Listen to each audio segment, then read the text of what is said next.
my personal feelings don't reflect the entire caucus, so I'm not speaking for every individual member of the Republican caucus, because I think there's some diversity of opinion within our own group.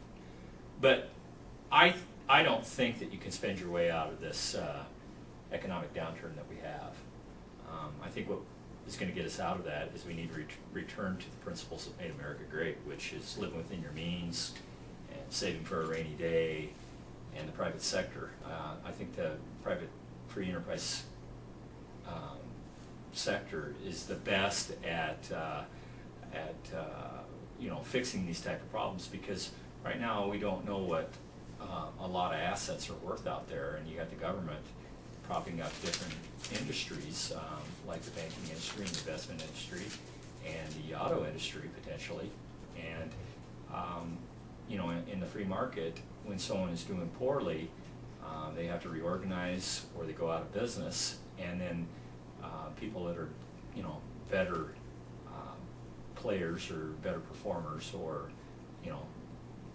better corporate citizens end up taking over these assets at a reduced price and then moving on.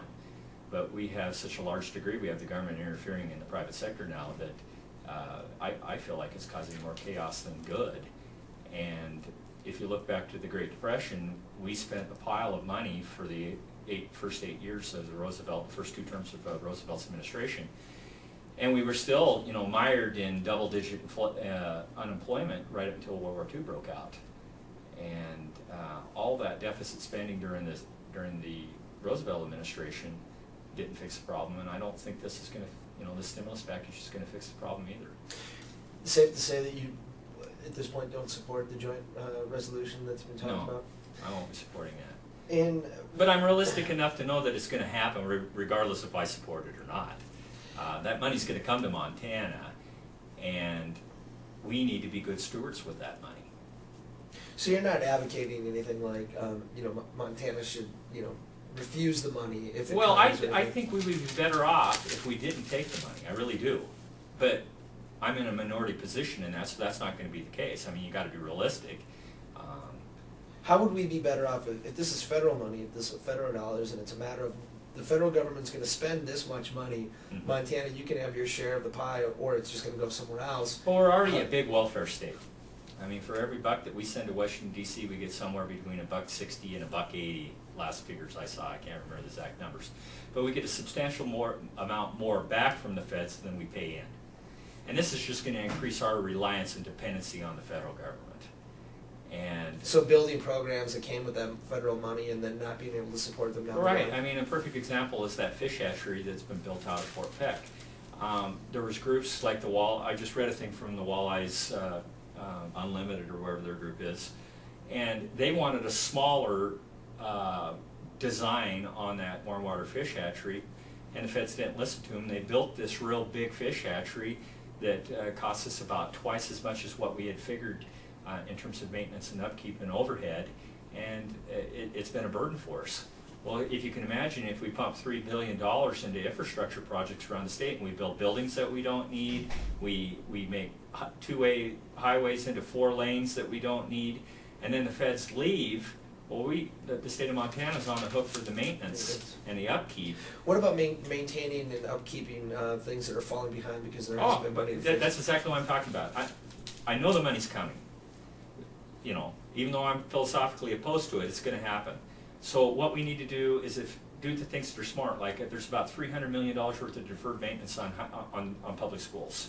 Let's get our schools fixed up, and let's get them insulated, and let's get them weatherized, and let's get them up to where we're going to, long term, we're going to incur less expense in heating them and air conditioning them and those types of things. We've got a large portion of the Highline's dependent on a water supply out of the St. Mary's River. We've got a piece of infrastructure there that's worth it, would cost about $50 million.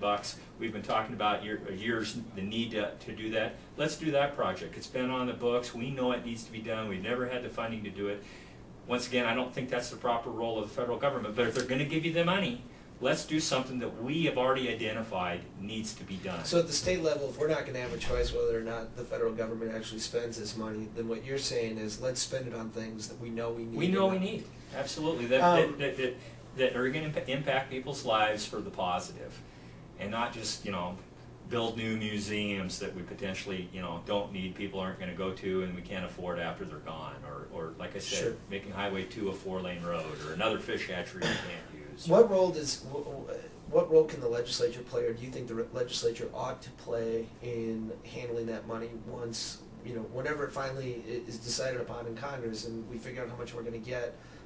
Some speculation that can happen while we're still in session. Yeah.